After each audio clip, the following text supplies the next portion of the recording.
Good morning, TikTok. If for those of you that are following me, I just got off my shift. Those of you that saw my video yesterday will know that I had to work overnight in charge in my ED. Which don't get me wrong, I love my job and I love doing. But you know what I love even more? This right here, because I've always had a love for reporting and journalism, and this is kind of close to that. I'm doing research now. I'm not pretending to be a journalist whatsoever, but I'm doing my best, and I want to keep our people informed and fight misinformation in the best way that I know how. So, from my background, you can probably take from this that we're going to be talking about the mandate for leadership for 2025, otherwise known as Project 2025. So, let's get started. Now, there's a lot of controversy around this, so I wanted to make sure that I hit all the key points, or as much of the key points as I can, because this is a large document and there is a lot of information in this document. So let's get started. I'm going to call this Exposing Project 2025's Plan for America. So for today, we're going to dive into Project 2025, as I said before. Now, this isn't just any political plan. It's a roadmap from the Heritage Foundation that could transform America in ways that affects all of us, including our freedom, privacy, and our daily lives. Think about that for a minute. Project 2025 is essentially a detailed plan to reshape our government if a conservative administration takes over. And let me tell you, it has some major moves that could impact our civil liberties. The first thing we're going to start with is dismantling government protections. So, one of the main goals is to deconstruct the government, which means gutting regulatory agencies. Think environmental protections, labor rights, and even safety standards. This means agencies meant to protect us from pollution, unsafe working conditions, and more could lose power or be abolished altogether. Now, we know historically Republicans are for small government, but this isn't what this is. This is not taking powers away from our government, giving it back to the people.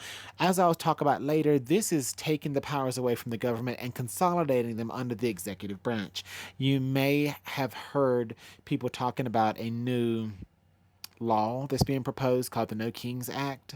We're not going to talk about that today, but that kind of plays into this, where all these agencies are trying to be put under one executive branch, which means it would give one person or the person over the executive branch all the power. Now, why should you care about this? Because without these agencies, we lose safety nets that make sure big corporations cannot exploit workers or harm the environment without consequence. They're also targeting what our kids are learning in schools. Project 2025 wants to remove discussions of race and gender in education. They want to take out anything labeled as critical race theory or gender ideology from public schools. They're even pushing to cut funding for schools that just don't comply. Now, again, we hear about our history being whitewashed. This is an extreme version of this.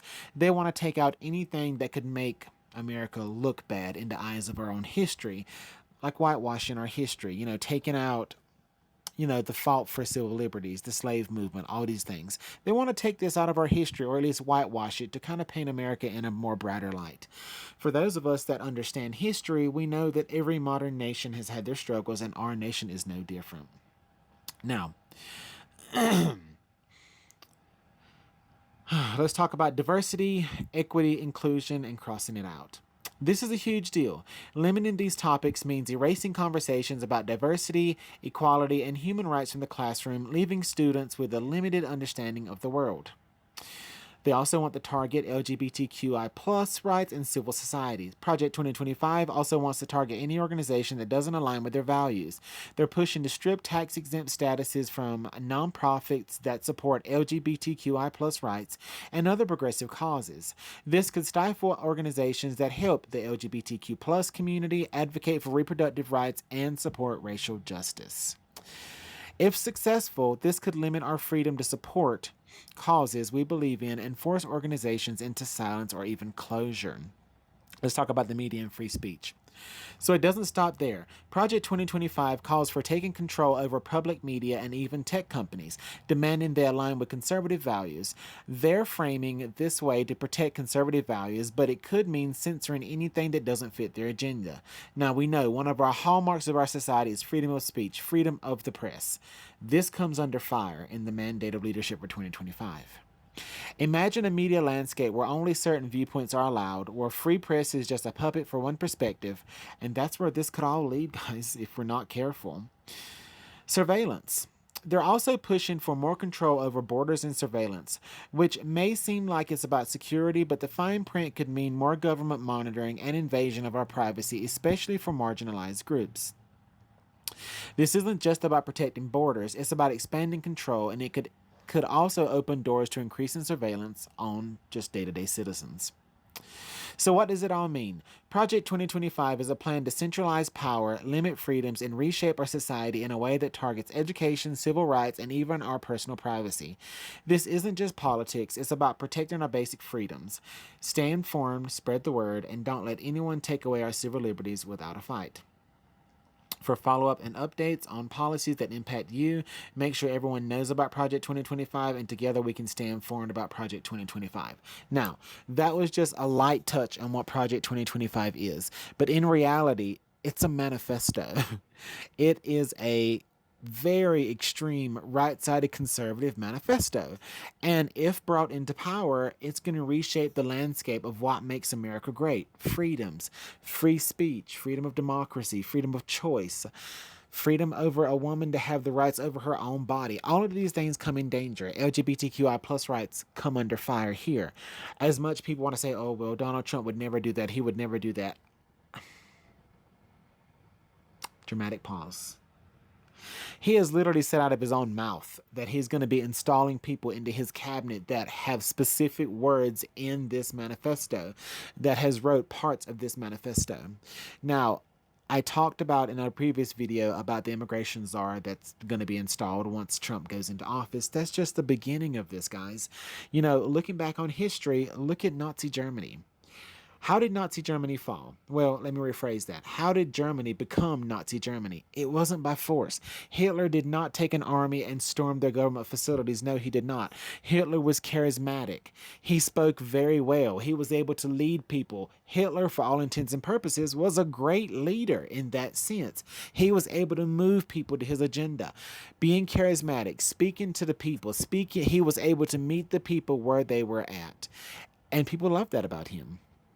Now, his agenda didn't come to light till later, kind of like what we're seeing right now, right? But at the end of the day, he was still able to lead his nation into Nazi Germany and dominate almost all of Europe. Quickly, I might add. Quickly. The country committed these atrocities under the Nazi flag. And why? Because they had a great leader that was charismatic and that was able to speak to the common German and meet them where they were at. If we are not careful, history will repeat itself. Make no mistake. And that is not something we want to do. Now, you can look at it from two sides. If this mandate was written by the liberal left, you Republicans would be all up in arms about this, talking about it. But I don't feel like the Democratic or liberal left comes after civil liberties as strong as this one does. Republicans are all about small government, small government, small government. Well, this does accomplish that. It does. It takes powers away from our governmental agencies and consolidates them under the executive branch. And what does that take us back to? Remember, well, not remember, but think about colonial America. Think about the colonies. Think about being under a king. Well, essentially, this creates that. And that is not what we want. We do not want to go that far back. Now, don't get me wrong, a Trump presidency will probably take us a step back in some directions, may even take us a step forward in some directions. I'm holding out hope for the best. But I don't put much faith in it. I really, truly don't. Now, I think this video has been long enough, and I spilled my guts. So, as always, under his eye, and have the day you absolutely deserve.